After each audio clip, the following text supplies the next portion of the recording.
Hey everyone, welcome back for week 3, where we have two topics. The first is drives and goal conflict, and then we'll be talking about stress and health as well.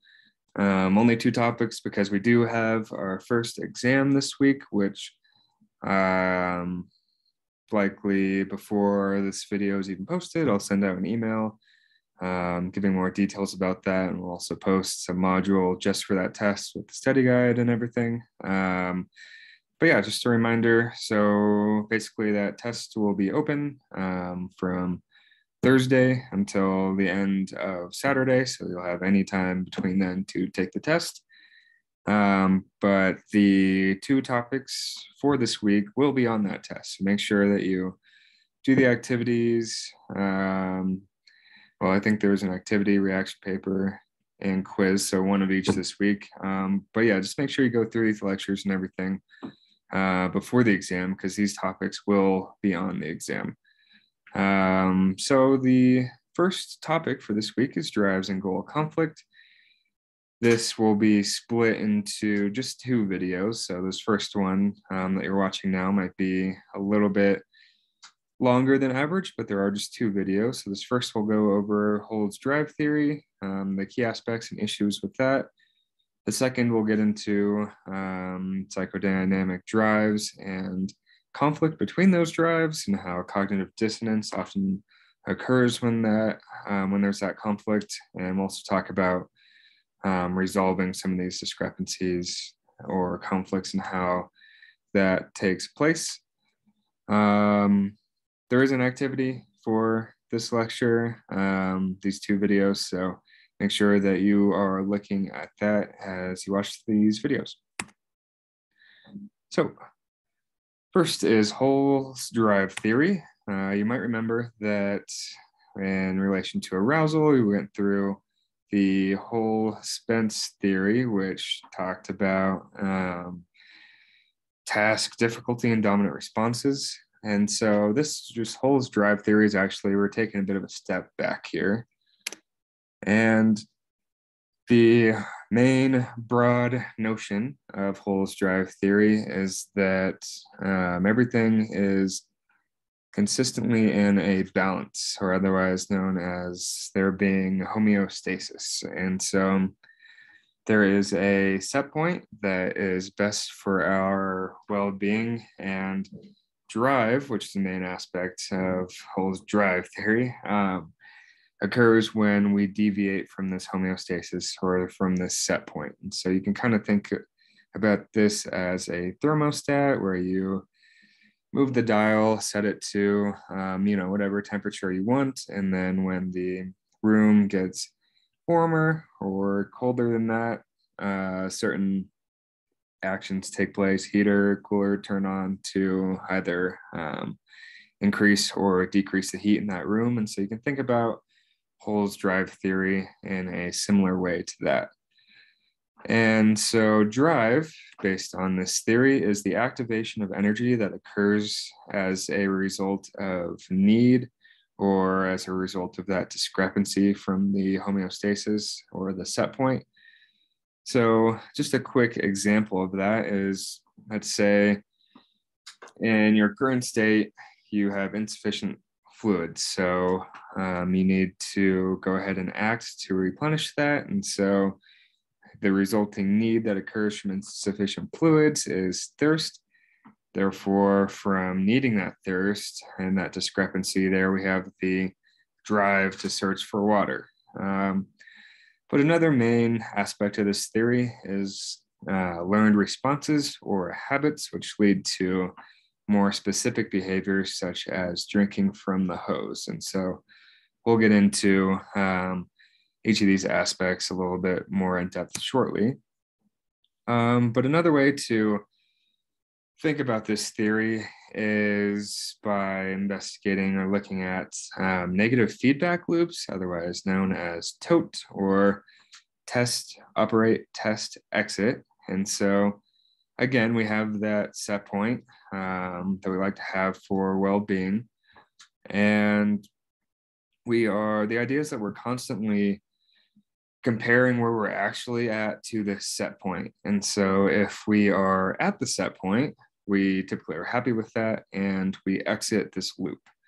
However, if we are not at that set point, then we need to act. We need to feel this drive to go find some water, right? And so that's the operation if discrepant here.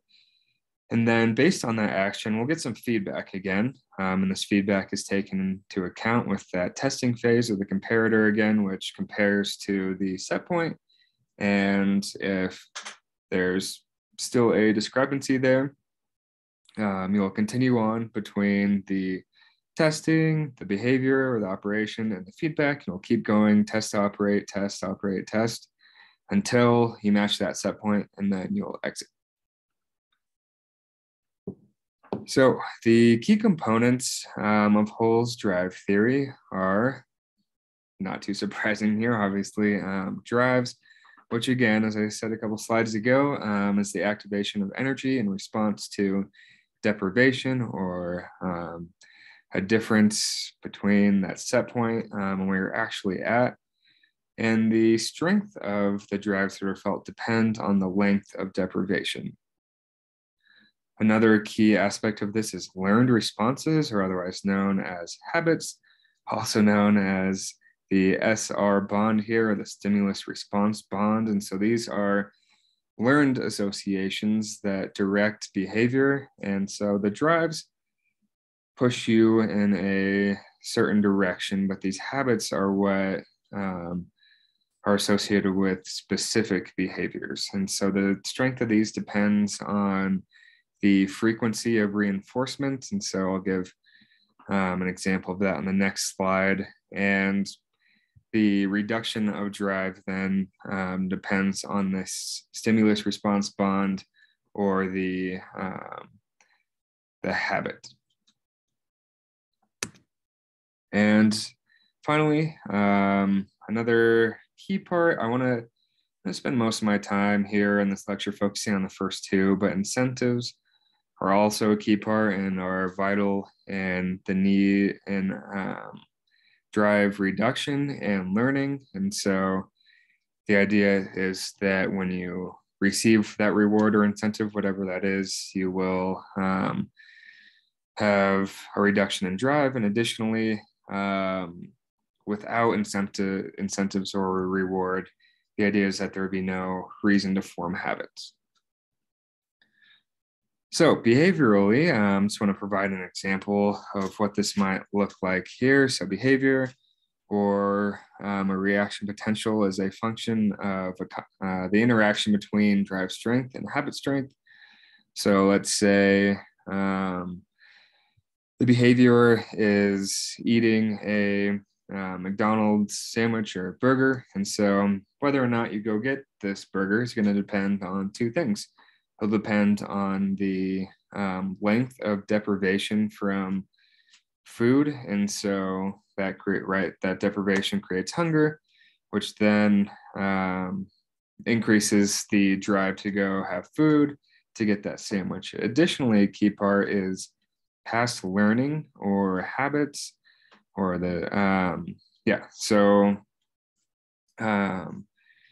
this is all about the frequency of has this worked in the past. So if you have gone in the past to McDonald's for lunch every day, and this has worked to decrease that drive for food, then that kind of acts like a reward or an incentive.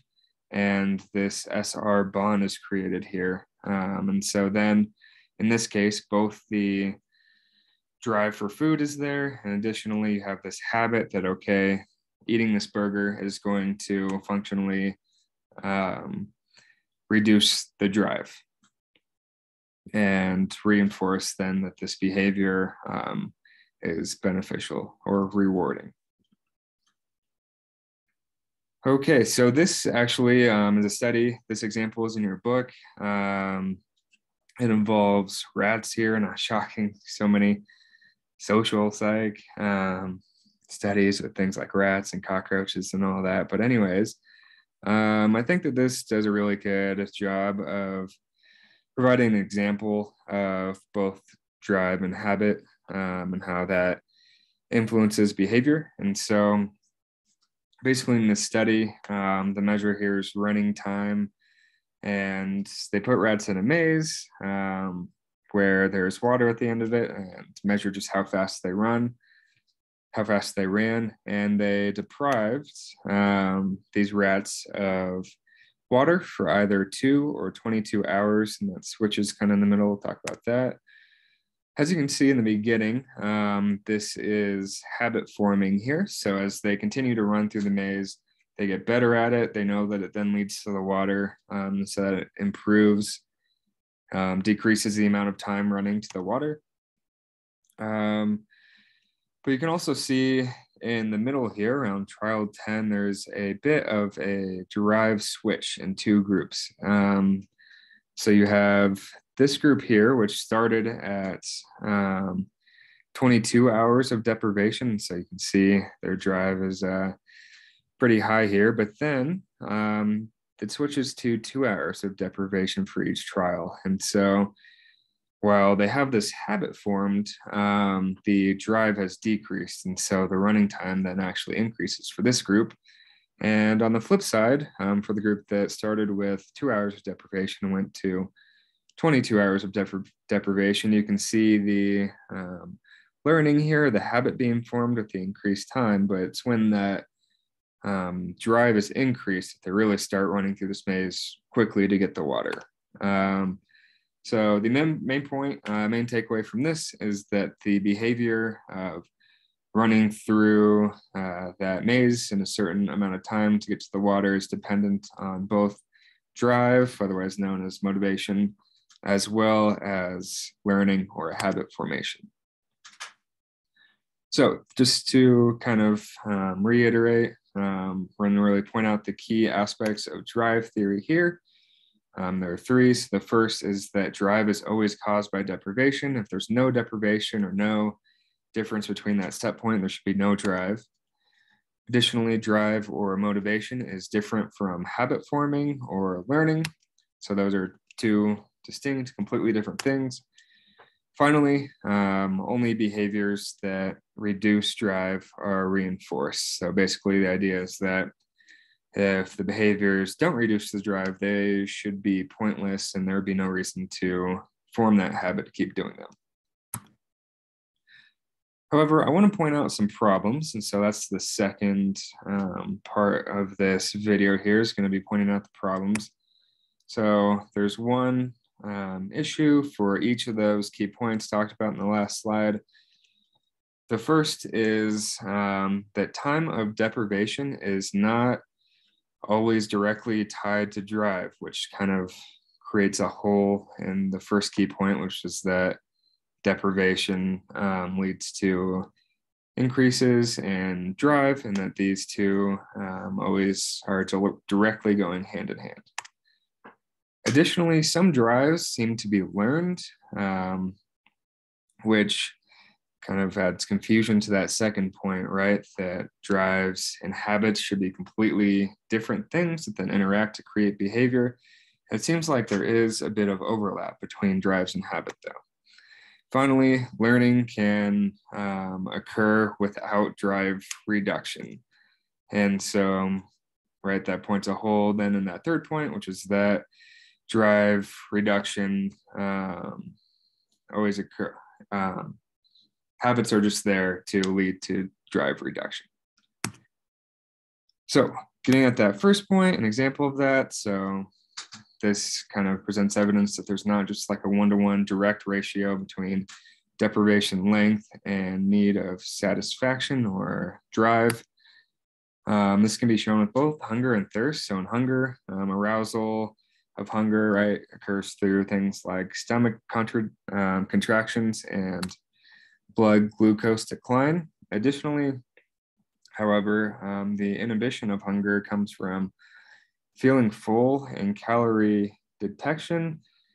Interestingly, this can occur prior to kind of the energy from the food being fully taken up. And so therefore there's not a clear, direct relation between, oh, I'm deprived, I don't have the energy and hunger, and I have this drive to eat, and now I've eaten, and I've had this energy again. So therefore, that drive goes away. It's a little bit more complicated than that. And with thirst, this presents really a similar thing to hunger, where thirst is aroused through things like blood volume, osmotic pressure, which is related to aspects like salt, things like that.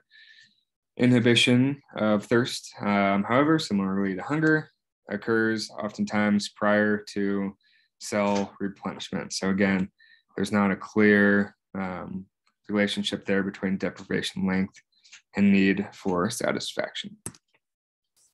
Now, with the second point, we'll use acquired drives to kind of poke a hole in that second point. So again, remember that the second point was that learning or habit formation and motivation or drive are always completely separate. They're distinct things. However, I can poke some holes in that with two different areas here. One is frustration, which is where we oftentimes feel this when our progress towards goals is thwarted. And what happens here is aggression as a response to that. And aggression is a learned response. And so the fact that aspects of this frustration and what happens when these goals are thwarted is learned, implies that there's some overlap here between the drive that we feel when goals are thwarted and the learned response. Actually a bit of a less confusing example, I think, is fear here. I talked about a few lectures ago about how fear can be acquired quickly. And so it doesn't take us too long to learn specific fears, but there's more than just the innateness or the drive to that, right? For specific fears of certain things like snakes, other poisonous animals, spiders, whatever it might be, is learned, even though that happens pretty quickly. And that shows that there is the overlap then between drives and what drives that fear and how it's learned. And so another aspect of that is that we can be classically conditioned to pain. So pain in itself, right? That's kind of an innate thing. We're gonna be driven to avoid that. But things that are associated, stimuli that are paired with pain, we then will fear as well. And so that's not just an innate drive, that's learned as well. Finally, getting at a potential issue with the third point here is that you can have examples of reinforcement without the drive reduction.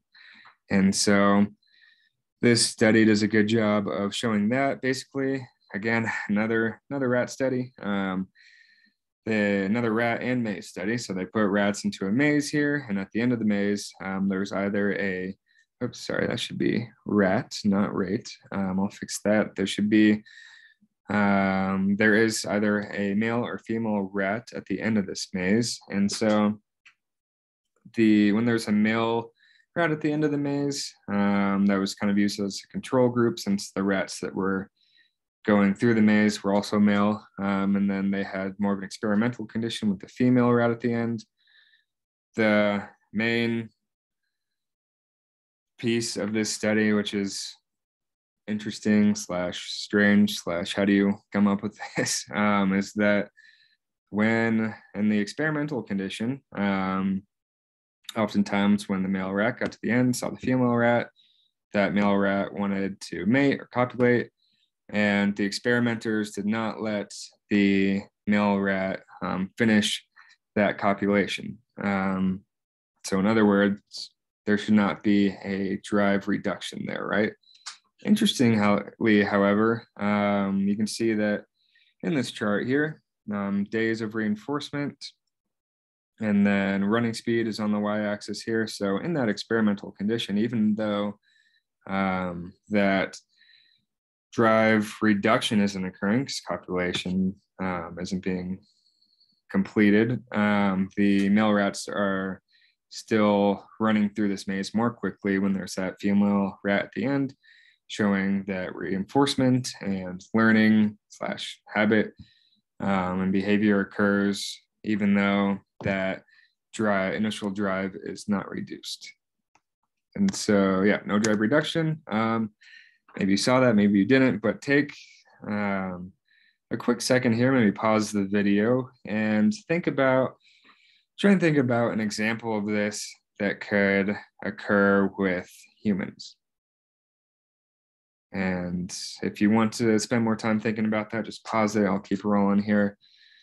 But I think the best example of the issue with this point of the theory in humans is the best example is drugs. And so this shows that humans can form things like habits and learned responses without the reduction of drive or the meeting of a need. Like we use so many drugs, right? Whether it's alcohol, nicotine, cocaine, caffeine, all of that. It's not necessarily reduce some innate drive that we have, but we do it consistently and we form these habits anyways. And so this then provides evidence that maybe this third point of the theory should be adapted a little bit to be that reinforcement can happen without drive reduction when the activity that is being performed is pleasurable,